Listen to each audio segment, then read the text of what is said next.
Šiame vaizdo įraše analizuosime, kaip Rusijos kariuomenė nesugebėjo prisitaikyti prie naujos karo fazės Malyje. Čia, po mėnesių kovų tarp chuntos Rusijos pajėgų, tuaregų sukilėlių ir džihadistų grupuočių, iš išsibarsčiusio sukilimo kovos ima formuotis labiau atpažįstamas mūšio laukas.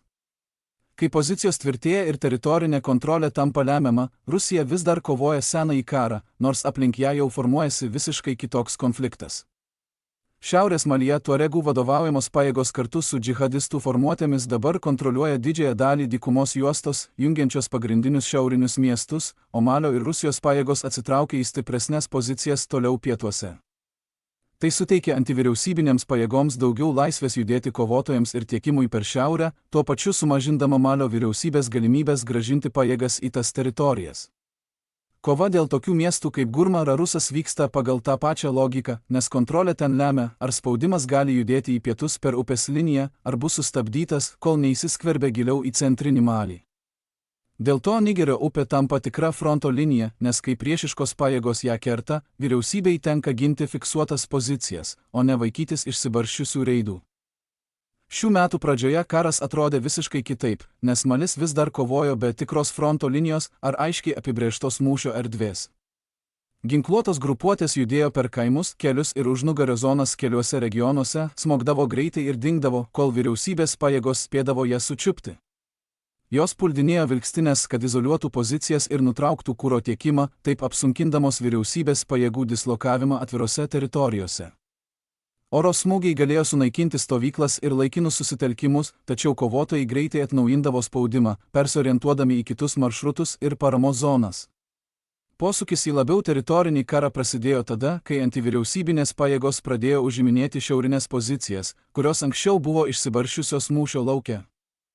Kai tos pozicijos buvo sujungtos, jos nustojo atrodyti kaip laikini laimėjimai ir pradėjo formuoti platesnę kontrolės zoną. Rusijos pasitraukimas iš svarbių šiaurinių bazių šį pokytį dar labiau paspartino, nes atvėrė erdvę, leidusią tiems laimėjimams įsitvirtinti. Tai suteikė tuaregų sąjungininkų pajėgoms ir jų džihadistų partneriams galimybę paversti Šiaurės Malį teritoriją, kuri valdoma ne iš Bamako.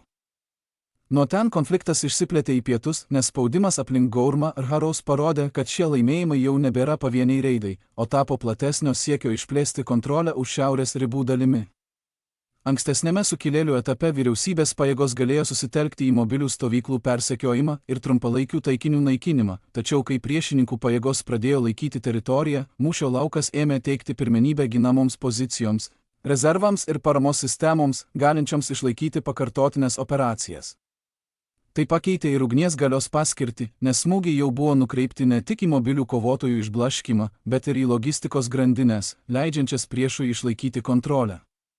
Lygiai taip pat ateities puolimai priklausys mažiau nuo greitų reakcijų ir labiau nuo pajėgų sutelkimo pakankamai ilgam, kad būtų pralaužtos paruoštos gynybos. Problema Rusijos Afrikos korpusui ta, kad visa jo taktika vis dar paremta ankstesnio karo etapo metodais.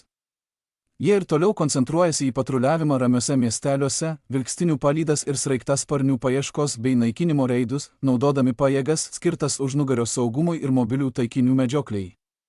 Toks požiūris tiko vakarykščiam išsklaidytų atakų karui, kur pagrindinis tikslas buvo išlaikyti atvirus kelius ir greitai reaguoti į trumpalaikes grėsmes. Tačiau tai nesuteikė jokios naudos naujoje realybėje, kurioje sukilėlių pajėgos išnaudoja sutvirtintas pozicijas, kuria ginamas erdves ir priverčia vyriausybės pusę keisti savo požiūrį. Tai sukuria pavojingą strateginę spragą įvykių centre, nes Rusija atsilieka, o jos priešininkai jau pakeitė taktiką ir vis labiau įgauna kontrolę žemėje. Apskritai Malis pereina į naują karo fazę, kur išsklaidyta sukilėlių spaudimą vis labiau keičia labiau organizuota kova dėl teritorijos, logistikos ir gerai paruoštų pozicijų. Tokio pobūdžio kare sėkmė priklauso ne tik nuo ugnies galios, bet ir nuo rezervų, saugių perėjų bei gebėjimo tęsti puolimą po pirmojo pralaužimo. Taktiniai reidai ir vilkstinių palydos vis dar gali atidėti nesėkmes, bet jie negali pakeisti mūšio lauko, kuris jau virsta labiau struktūruotu. Jei Rusija ir jos Malio partneriai ir toliau ruošis vakarykščiam karui, jie gali ir toliau atkakliai kovoti, tačiau pralaimėti naują karą, kuris formuojasi jų akyse.